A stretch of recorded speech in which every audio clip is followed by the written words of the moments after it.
All right, thank you for joining here today. I am lecturing on the philosophy of TCM, also known as traditional Chinese medicine. It is personalized ancient medicine, and I, Nolan Wheeler, will be presenting this to you guys in a easy to understanding method here today. Okay, so we're going to be learning a lot about health and wellness from a more ancient Eastern approach and a little bit less of the westernized or maybe functional approach to health and wellness. We're going to talk about the traditional Chinese medicine theory. We're going to talk about a little bit of using herbs, observational medicine, the energetic side to the body, the elemental types, and food as medicine, of course, lifestyle adjustment strategies, all based on these principles. So it's traditional Chinese medicine. It's not just a single practice, but it's a comprehensive medical system. It has lots of different theories and modalities behind it, and it's evolved over the past thousands of years. Okay, so it's based on observation, philosophy, a lot of different clinical practice, and again, it all does trace back to ancient China. About 2,500 years ago, it was traced up to. Okay, and we do have traditional Chinese medicine here in 2025. So it is definitely time tested. It has been around for a long period of time. It's been around for centuries and eons, right? But it is time tested, it's effective, it does work. So the history behind it was during the Warring States period, so back in the um, post or pre Christ era, okay? So there was no basic medicine system. A lot of it was just based on shaman rituals and some other time tested things, but there was no label behind these theories and practices. So the philosophy of Taoism, yin and yang, and the five elements. Okay, so Taoism, yin yang, five elements, those were uniquely created in the traditional Chinese medicine branch. There was nothing like it before. And a lot of it, I believe, actually stemmed from different people coming from the Middle East and coming to more of those northern states at the time and passing on this knowledge. And then from there, the ideas kind of stemmed into what we know as traditional Chinese medicine. So it became accepted in the 1950s. The standardized system, it's known as traditional Chinese medicine, and it was created here in the U.S. as a 20th century political creation. Mao Zedong promoted a simplified government sanctioned version of the traditional practices to provide affordable health care to the masses. So we didn't have anything like this for a long period of time. We did traditional homeopathy here in the United States. We did some naturopathy, so basic herbology and healing practices at more of a holistic approach, right? But traditional Chinese medicine is completely separate, and it's involving a little bit more of the energetics of the body, acupuncture, acupressure, and then just really understanding the body's more interconnected than we think it was. But we've done natural things in this country for a long period of time that kind of got westernized. We brought some of the traditional Chinese medicine, Eastern stuff back into it. So we're kind of all over the place. But that does lead us to our modern day acupuncture and herbal medicine. So it began here in the 1950s, but it started to be a little bit more popular in about 1970 after President Nixon's visit to China. Okay, and that sparked a lot of interest at that time when he went over there. It was all over the news and talked a lot about the healthcare at that period. And to modern day, it's 2025. It actually is a form of primary healthcare, and you can get it covered by insurance depending on your provider to go see a traditional Chinese medicine doctor. If you really prefer, you can do acupuncture, you can do acupressure, tongue diagnosis, any of those different things, moving the energies of the body. And the best definition, what is traditional Chinese medicine? So it's the belief in the healing power of nature and that the body is innately self-healing. And it's more than just that. It's connecting the physical, mental, emotional, and the spiritual. So it's more than just a physical side to health. You have to connect the mental, emotional, and spiritual. And I would say here, I think we can do pretty good with some of the physical things, some of the mental things, some of the emotional things, but they're all still kind of their own branch in the United States. But also throwing in the spiritual aspect of things, it's all together. And the second theory is both people and herbs possess qualities that we call energetics. So a person can be seen as being too cold, too hot, moist, dry, and there's different energetics also in herbs that can be warming, cooling, drying, or moistening. So that's a foundational of TCM. I'll get into a little bit more of this. The energetic plane of the body, if it's not immediately addressed, it will settle into more of a physical form. So it always begins at an energetic level, and then it manifests into symptoms. The underlying practice of TCM, traditional Chinese, is a respect for the quantum nature of the human body and the herbs they use. The herbal formulary of this system is paralleled in the world of medicine, with each herb categorized according to its physical quantum and affinity for organs and meridians. So it's a little bit different here in the United States in the Western approach compared to the Eastern approach. So a foundation also to TCM is understanding qi, pronounced chi.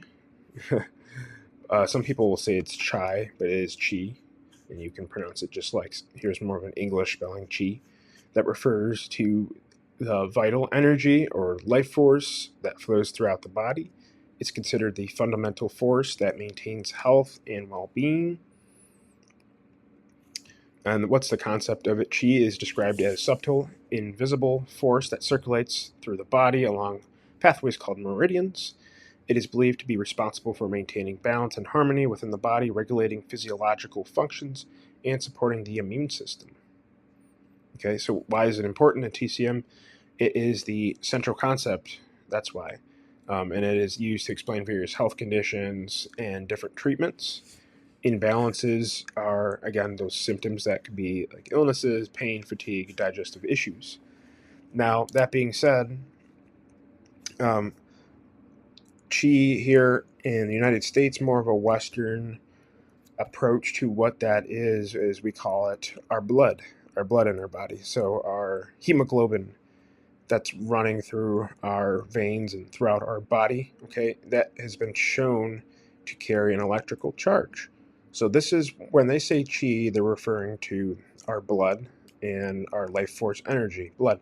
If we were to, get shot, if we were to, bleed out, right, we are losing our energy, our life force, the energetically charged material that delivers the different body's functions. So our liver, our heart, our digestive system, everything in the body requires qi, life force energy, blood, to function and operate at an optimal level. As soon as we lose that charge, one of those systems starts to break down and manifest into symptoms. So that's what they're referring to as qi. And qi works based on these meridians.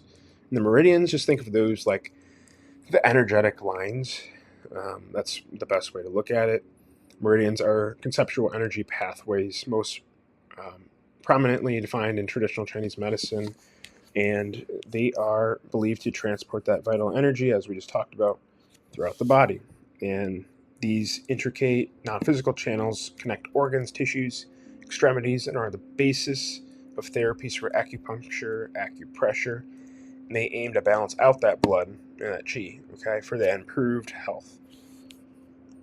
And there's 12 different meridians right here in this beautiful picture, just tells you how those meridian lines are flowing. Again, those are your electrical lines of the body.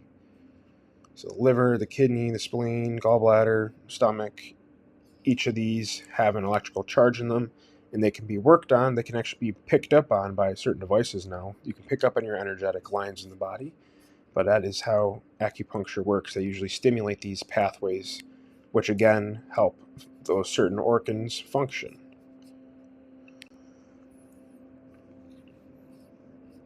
Another good way of looking at it is the rivers or highways of energy and blood circulating within the subtle or energetic body.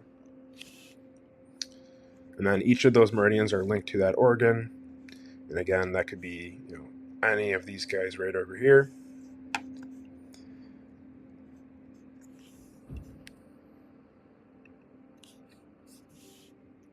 So we talked about the meridians, how that all works. I'll get into a little bit more on that here as we go on.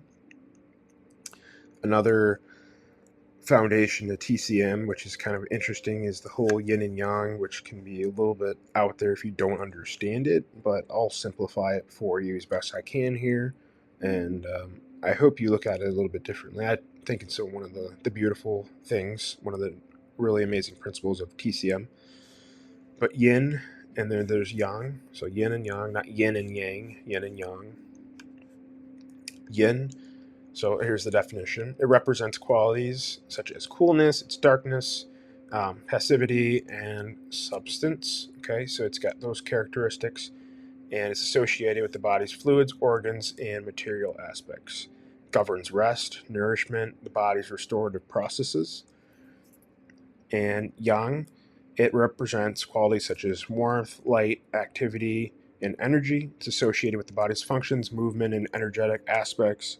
It governs activity, metabolism, and the response of your body to external stimuli. So notice how those are like polar opposites. Yin, it's more darkness, it's more coolness, it's being a little bit more passive, and then that was the definition there for the yin. And then yang is a little bit more different here, so that's more of a warmth, that is a light that's more active, it's more energy. So those two are completely different. They're governs rest, this one's more about governs activity, right? So there's a complete coin flip opposite here, so 50-50. The goal in TCM is to have interconnectedness. Okay, so one cannot exist without the other. As using that analogy, two sides of the same coin. Yang, it is day, and it leads to night, which is yin, and the activity is completely the same thing. So yin is going to be more of that rest, and then yang, that'll be more activity. And this is what we use in TCM. And then this is also a good little chart to look at, what I was just telling you about. If this didn't make sense, this is a little bit more of a visual and how that symbol makes sense. But yin deficiency can be dryness, heat, sensations, insomnia, anxiety, and yang can be more of that coldness, that fatigue, and that weakness and low energy. And I think it's a cool little connection in the Bible, how it talks about in Genesis how God created the earth, the land, and then he also created the seas and the air. And then if you're looking at it more of like the creation story, it really ties into the yin and the yang, how there's always a little bit of good, but there's also a little bit of bad. There's balance is what it is. There's light, and then there's dark, right? And there's so many different connections there. It's just something to think about.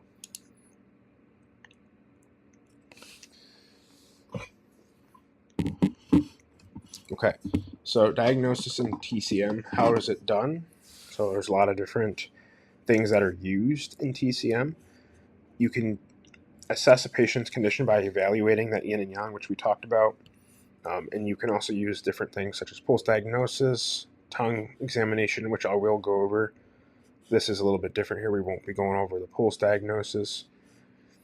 But you're looking for the yin and yang patterns. and those can indicate those health issues that we're going to be looking for, we're targeting. So we're looking for yin and yang to be completely balanced.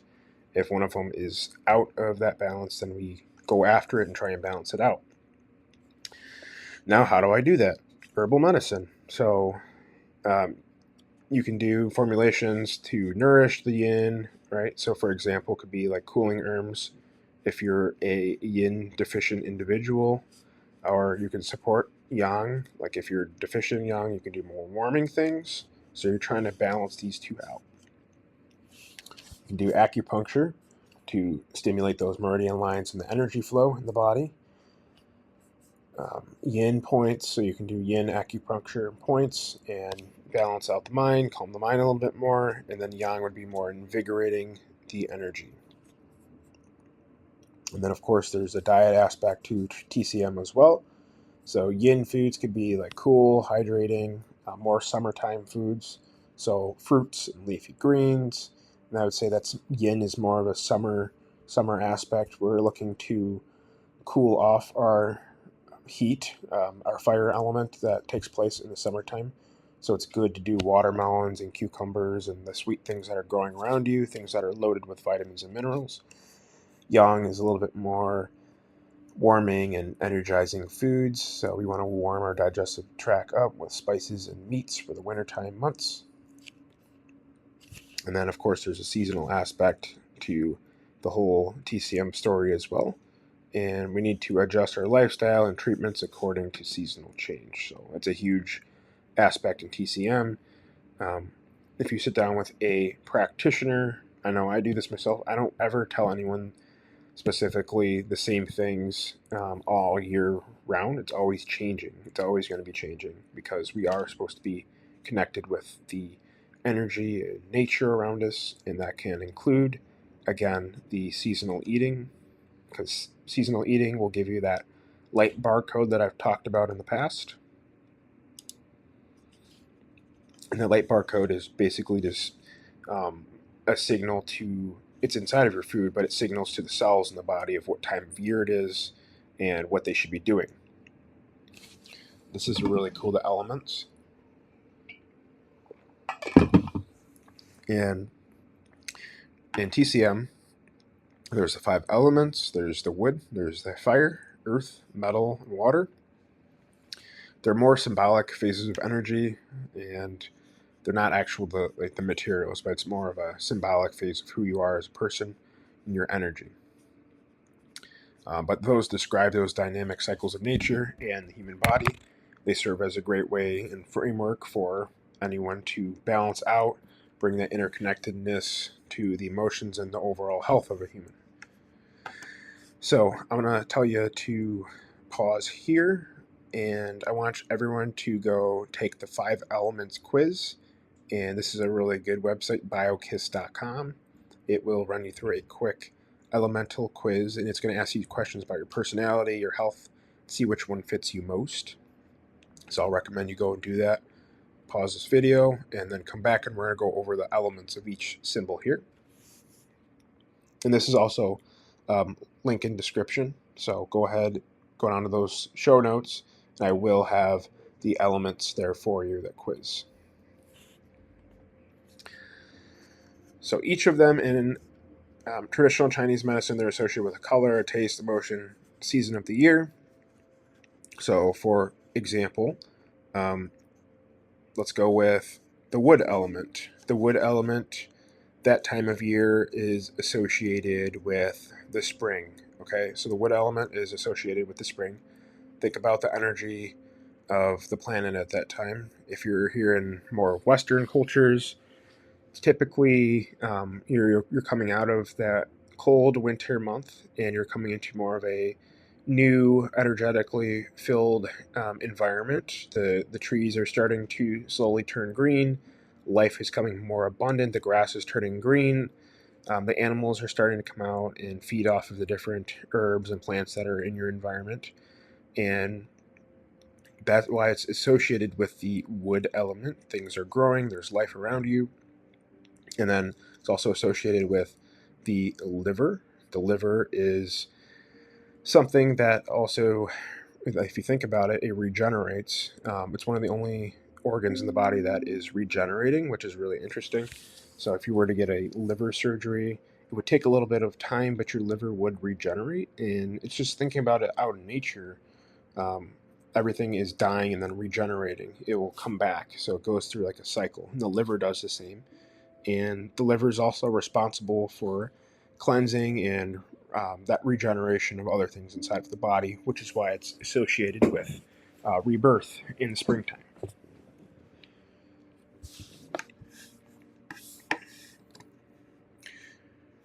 Yeah, and if you're feeling imbalanced, low in energy, out of whack, understanding these different symbols is going to be a great way to help you find out what your imbalances are.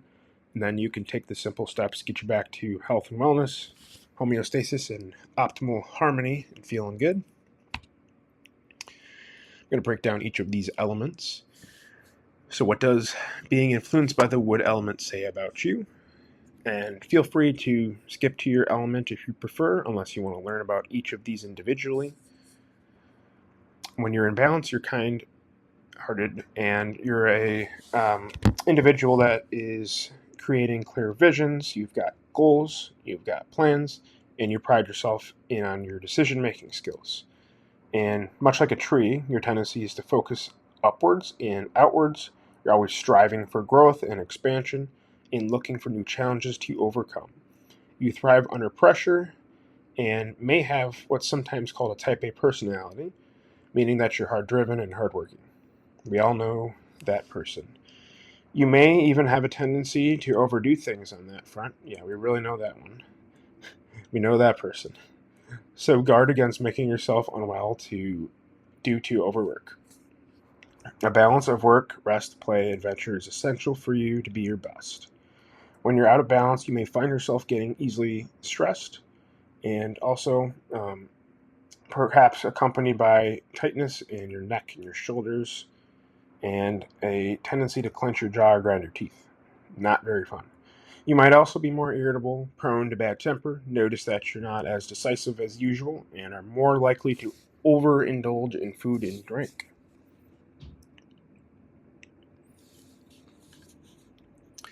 And as I was telling you, wood rules the liver and the gallbladder in TCM. Wood rules the liver and the gallbladder. It means that the wood element is connected to the functions of these organs and their importance in maintaining health. The role of the liver and the gallbladder. The liver organ meridian system. It has several important functions in traditional Chinese medicine, including digestion, detox, so it helps eliminate toxins from the body. It stores blood, so it acts as a reservoir for blood, ensuring there is enough available for various bodily functions. So if you're looking at the traditional Chinese medicine clock, which I will go over here down the line, the blood is stored inside of the liver. It goes in there and filters out while you're sleeping. It detoxifies. So hours, I believe it's 1 in the morning to about 3 in the morning is the hour of the liver. That's when it is functioning, when it is doing its job. Smooth flow of blood and qi. The liver ensures both blood and qi get to where they're supposed to go and they're flowing nice and smooth. And when you're out of balance, it basically means that you're frustrated, irritable, digestive issues, discomfort in the body due to poor circulation. So that can mean the liver is, it's got an emotional aspect to it. It is the emotion of fear or anger specifically, not fear, but anger. So that would make sense here for the feelings of frustration and irritability. And you need to clean your liver out. What can you do to keep your wood constitution and your energetics moving? When it comes to your health and well-being, your primary goal is to look after your liver and keep its qi moving. So you incorporate vigorous forms of exercise such as running, boxing, ashtanga, yoga into your routine. Enjoy green foods and sour flavors, so especially in that spring season, we're doing more green things, celery juices, cilantro, leafy greens, especially dark leafy greens are really good. And then lemon juice is also really good for the liver. And at the same time, you want to make sure you're avoiding some of those acidic things, coffee and sugar and alcohol. And then if you need a pick me up, I would recommend peppermint tea. It's really good for soothing the liver, natural detoxifier as well. And I also recommend work hard, but rest deeply. So balance your hardworking nature, do what you got to do, but make sure you have time to relax and rest. So maybe that means taking an extra couple minutes to sleep. Maybe that means scheduling a break in the middle of your work day to go for a walk or sit outside and just relax.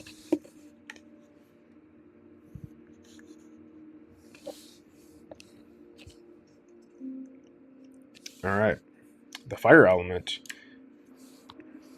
You're energetic, passionate, and strong-willed.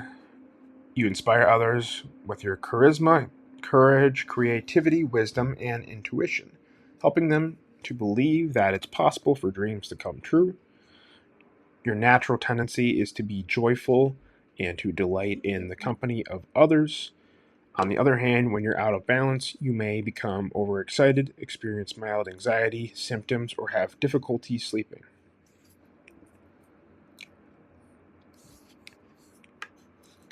And fire rules the heart. Fire element is closely connected to the heart and its functions within the body. It basically it's responsible for several functions, so regulating the cardiovascular system, and that includes the heart itself, the blood vessels, the blood that flows through them.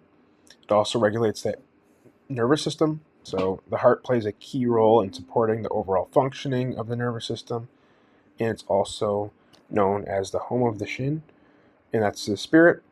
In TCM, the heart is considered a resting place or home of the shin, which represents a spirit or mind. A healthy heart is essential for emotional well being and mental clarity. So the heart is very energetic. It's where a lot of our emotions can be stored, and it makes sense. Our heart, we always associate heart with love. So that's where our spirit is. I'm not talking no evil spirits. So, what are some tips you can do if you're a fire element dominated individual? Nurture your nervous system. As a fire spirit, uh, your primary goal is to nurture your nervous system. So, what can you do to do that? Meditation, relaxation techniques. Try to end each day with some dedicated wind down time before bed. So, reading a book. You could do stretches. There's walks you could do. Just put your head on the pillow. Do some breath work. Try and relax. Don't overthink. So stay cool. So you want to make sure if you're fire, you don't want to get too hot. So it's good to not be overheated. Drink lots of water. Avoid very hot weather. So humid, hot, 80s, sunny. Those things can be good in moderation. But if you're already a hot individual, you got to make sure you balance out your heat. And you could do that with maybe a little bit of cold thermogenesis, ice baths. Those can be really helpful. Um, Embracing seasonality, getting outside in the wintertime. And then also bitters can be really good inside of the diet. And you can do that by having a nice bitter salad or anything that's cooling. Red colored foods are also good. Capsaicin, tomatoes, raspberries, and strawberries. And then, of course, watermelon's really big. If you're an earth element, you're solid, you're dependable, a loyal friend who excels at forming long term relationships and deep connections with others. No wonder people regard you as so caring, compassionate, and giving. No wonder. You value peace, harmony, and stability in all things, and you're often found in meditation or peacemaking roles, helping others resolve their differences and also arrive at the middle ground. However, when you're out of balance, you might find yourself to be prone to confusion, overthinking, giving too much to others. You find that you wear yourself out, and you have cravings for sweets. You have digestive issues. All right, the earth rules the stomach and the spleen in TCM. It basically means that the earth element is closely connected to digestion and the overall health of these organs. The role of the stomach and the spleen are basically for that digestion, but they also transform food into energy and nutrients that the body can use.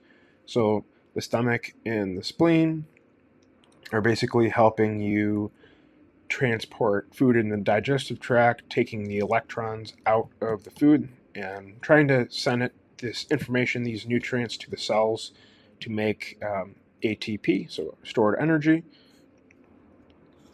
And then importance and care. You got to really make sure you're giving your stomach and your spleen what they need to be healthy. So spleen is more of an immune system spot. It also a storage area for vital minerals and herbs, not herbs, but specifically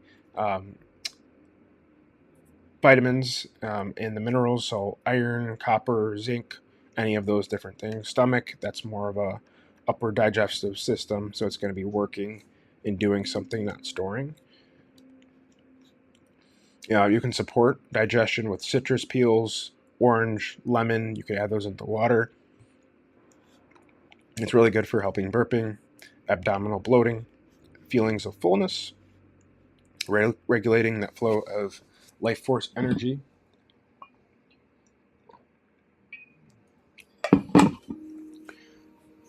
And then another thing you could do is some aromatic spices for warmth. And that could be things like cinnamon, ginger, star of anise, cardamom. Those are all really good things to enhance flavor, also warm the digestive tract, which might need that, especially this time of year here. If you're in Michigan, it is starting to get a little bit chilly out. Other tips focus on digestion. So typically avoid foods that are coming from the fridge or the freezer. It's better to do warming things, so room temperature, stews, curries, casseroles. Those will support the digestive system. Fermented foods, sauerkraut, kimchi are really good for the friendly bacteria in your gut. And then also consider doing probiotic supplements. Yellow colored foods are really, really good. If you can tolerate these things, carrots, corn, pumpkin, sweet potato, those are all good. Make sure they're prepared properly, but those are all helpful for more of a earth dominant constitution. And don't take that, I wrote down here, as a permission to overdose on sweets, because that's not good for anyone. You can do that more seasonally, indulge in more carbs inside of the summer months. When we get into those winter months, we're a little bit less insulin sensitive. All right, and then lastly, meditate to clear your thoughts. Pray to clear your thoughts. Any of those things can be really helpful for you. But really, it's simple too. You can walk, get outside. Those are all really beneficial. If you really want to add the cherry on top, walking barefoot, especially at the beach. Good old water element. You have a strong willpower, a determined nature, and a tendency to be self-sufficient, independent. You're a seeker of knowledge and understanding, not only of the world around you, but also of yourself and what makes you tick. As a result, you bring sharp critical thinking to the issues you're faced with, you ask insightful questions, and express yourself skillfully. You also can sometimes be introspective and focused on your inner world, that you become withdrawn from others or speak before you think. Without realizing what you're about to say, you may ruffle a few feathers, and you may also be prone to becoming fearful. I am very water sign. This is totally me. So I'll expose myself. I definitely can sometimes have 20 tabs open in the brain and get into my own little world when those things don't really matter sometimes. But I think it's easy to say that. I know other people have those issues, but that is a water sign tendency. So water rules the kidneys. It also it makes sense because the kidneys are their key role is to manage urine, saliva, moisture, and keep your joints lubricated. The role of the kidneys, again, so it balances those fluids, but they also balance yin and yang, and they keep the balance between yin, so the cool, moist, and then they also balance that out with the yang, that warm and heating. Importance of kidney health. If you're water sign, the health of the kidneys is crucial for the well-being of other organs, especially the reproductive organs, the ears, and the bones. In traditional Chinese medicine, strong kidneys are seen as the foundation of overall health.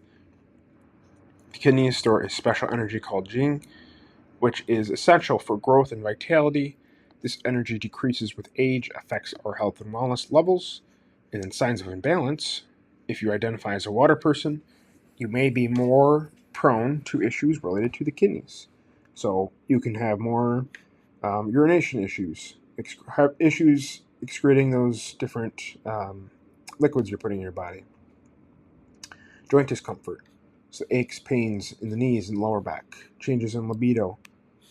And then also there's a heat and dryness issue. So if you experience heat and dryness, may indicate there's an imbalance in the moisture levels, and that can lead to dry skin, dry mouth, and feelings of overheating. Okay, tips for that water constitution. So preserve your jing, and that can deplete as you age. So you want to make sure we're keeping an eye on that. Again, that's just the vital energy in this water element. So healthy lifestyle that accompanies nutritious food, regular exercise, time in the fresh air also should be high on your agenda. So fresh air is going to be crucial. Make sure you drink enough water and avoid stimulants like coffee, cola, and energy drinks. This makes sense. You're going to feel your best when you're around or near water. Go swimming in the ocean. Even walking at the beach are great exercise choices for you. And if that's not possible, treat yourself to a luxurious bubble bath or just a hot Epsom salt bath.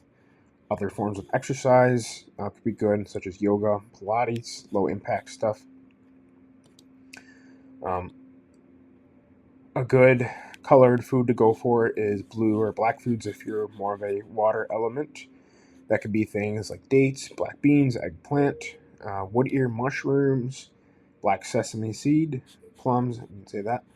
But any of those things can be really, really good. Taste is associated with water element, and that would be saltiness. So saltiness is associated with this water element. So you can add a little bit of extra salt for the extra benefits, preferably Redmond or Celtic sea salt. And then it's also just important to say connected, socially, easy to become isolated and doing your own thing can catch up to you.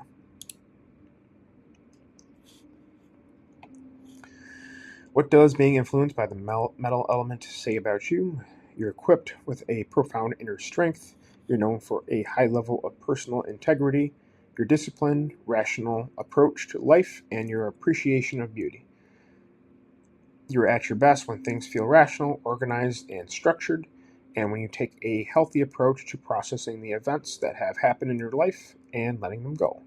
Disorder and chaos are not to link at all. You may become overly critical at times, especially when you perceive that others are breaking the rules or not doing things the right way. In TCM, metal rules the lungs. Okay, the rule of the lungs are again to basically it'll govern. So the lung governs the aspects of breathing, absorption of the chi. So that's more of the TCM. And the lungs are also responsible for a special type of chi known as defensive chi. This energy circulates just beneath the surface of the body, acts like a protective shield against illness, similar to the immune system in Western medicine. So it's basically in charge of your immune system. Those lungs are huge for the immune system, but the metal sign is associated with that immune system. That makes more sense. Protective shield. Strong defensive qi helps reduce the risk of minor illnesses, making the lungs essential for maintaining good health and resilience against infections. If metal is a dominant element for you, you may be more susceptible for more of those issues that could be respiratory related, allergy related, so anything that involves the lungs or colds, flus, you might be a little bit more prone to getting those things, as well as skin issues.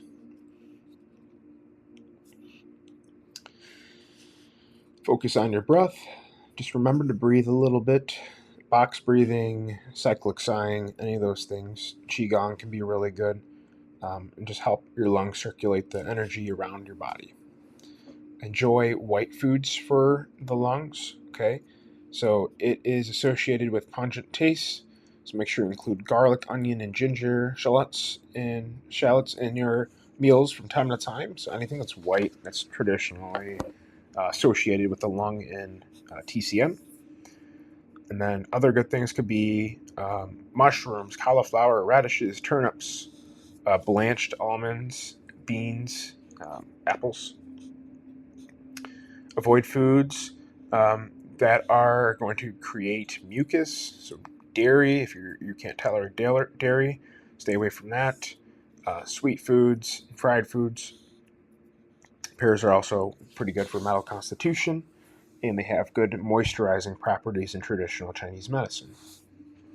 If your skin feels dry or thirsty, or if you're experiencing a dry cough, it's good to moisturize. And then also stay social. That's another tip. Personal connections play an important role in your well-being, so maintain an active social life and make an effort to participate in community-based activities. Okay, we talked about our elements, and we're going to talk about our tongues here today. So there's a couple different things you can basically do here with this. Usually you would sit down with a acupuncturist or a TCM practitioner, and they'll tell you to stick out your tongue. And again, they're just basing this on a couple of those different principles. So they're looking for heat, they're looking for dampness, they're looking for deficiencies in the yin or deficiencies in the yang, and they do this based on the colors, the shapes of your tongue, the way that it's moving. The big one most people have are more of the white tongue with like a coating on it. And when you get that, it typically regards to like dampness inside of the gut or some sort of candida gut infection going on.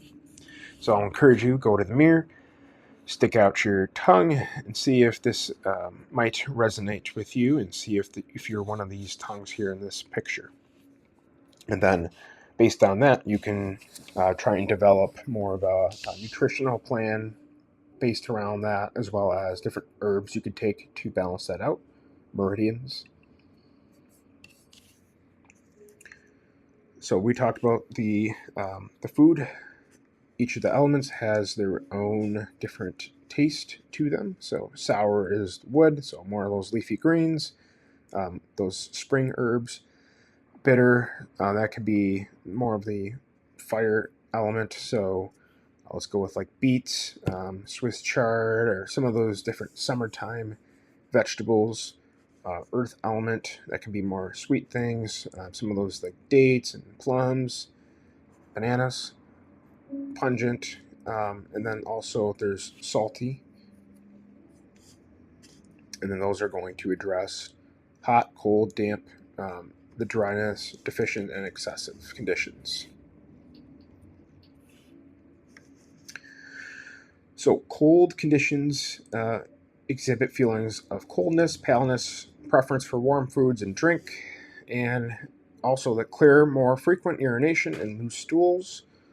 The tongue will be a little bit paler with a thin white coating. The pulse will be deep and slow. So if you get someone who does pulse diagnosis, this would make sense for you.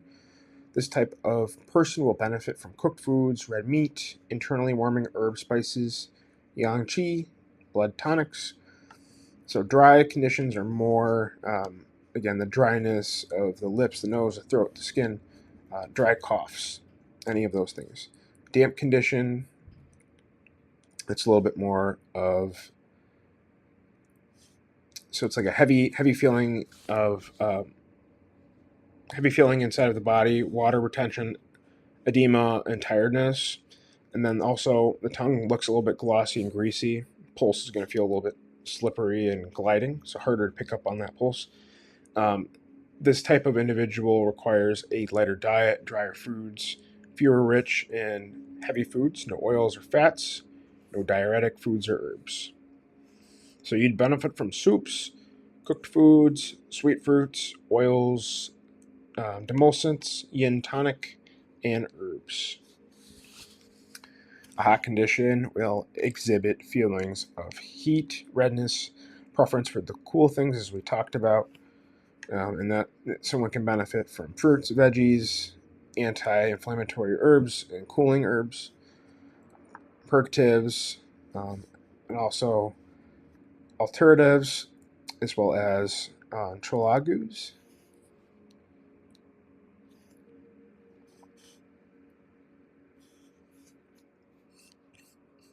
And here's our TCM. It's a food chart here still, so it kind of tells you.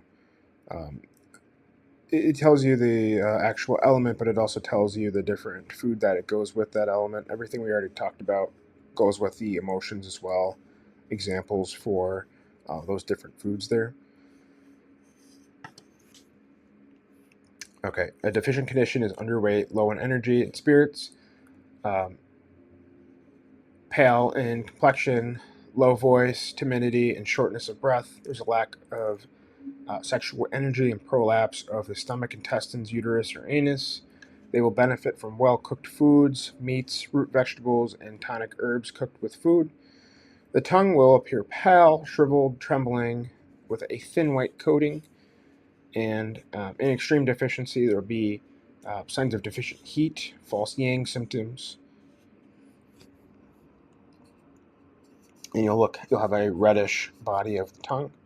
Excess is more of a physically strong, energetic, high spirited, loud voiced, aggressive, excessive sexual energy, and ruddy in complexion.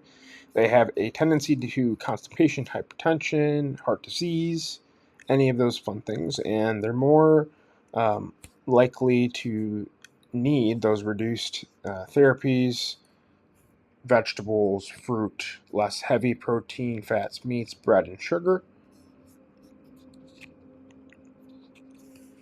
And this is just a good list that anyone can screenshot and take a picture of if you feel like you have like a tongue or a certain element that's leaving you more hot or cold, or both of them, dry, damp. And if you're deficient or excess, these can be some good choices.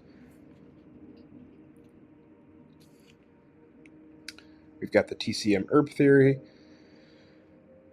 And again, it's just basing this on if you're excess, deficient, damp, dry, yin, yang, excess, or deficient.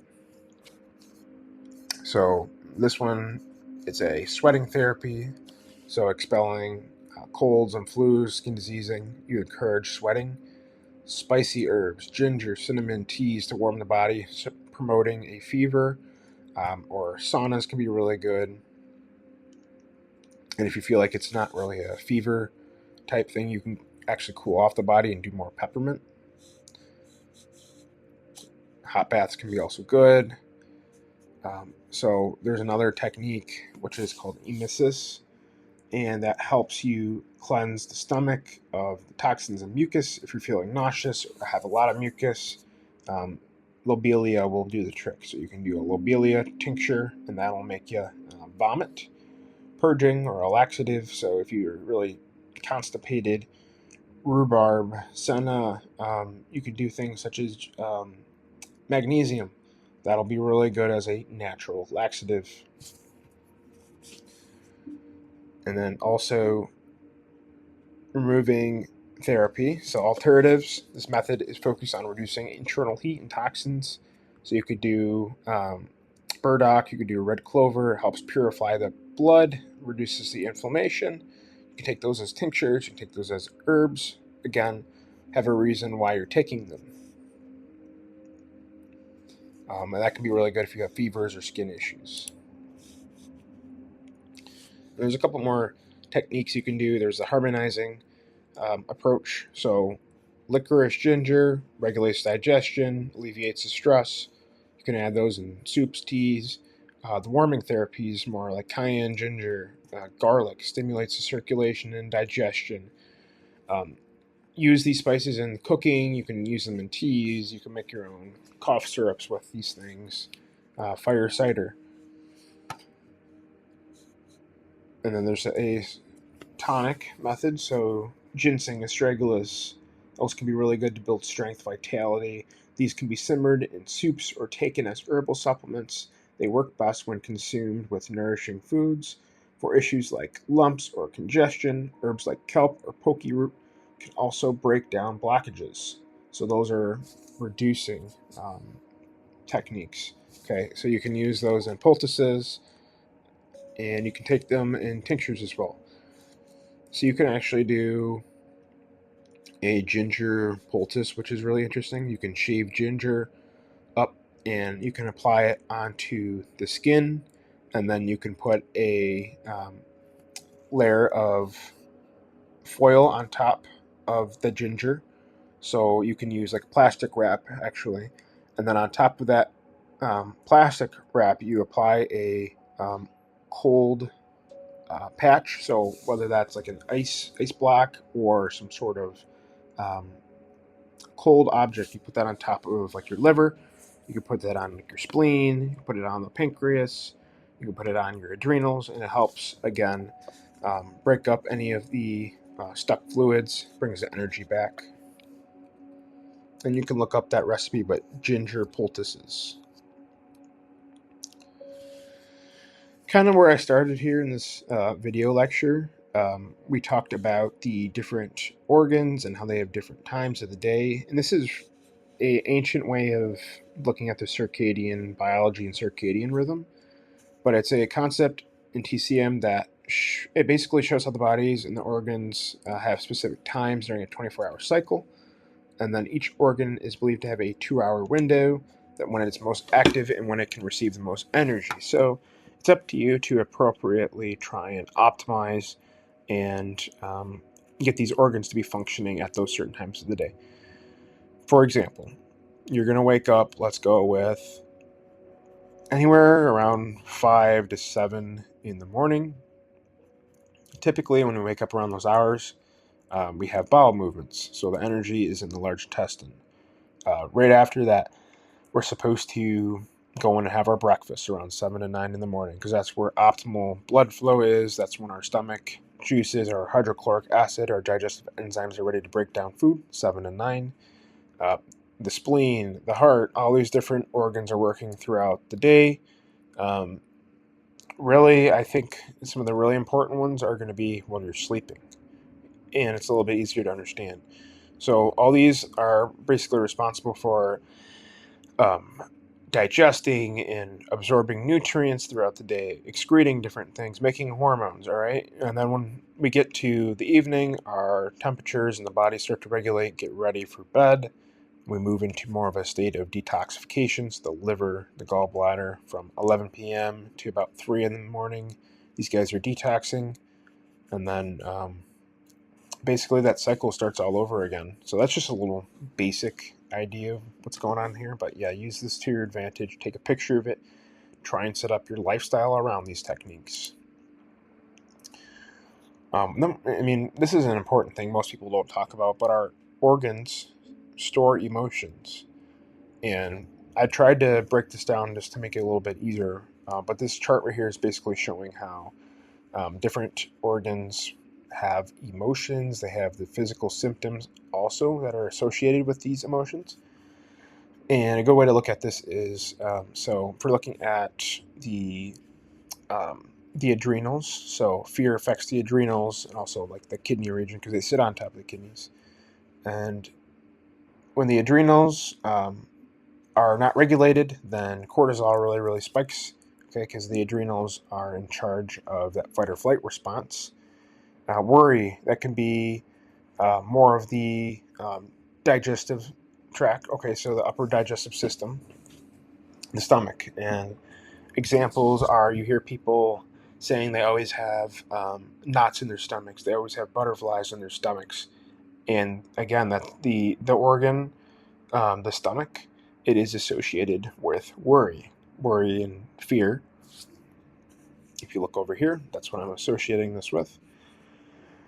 Anxiety, that affects the heart and also the cardiovascular system.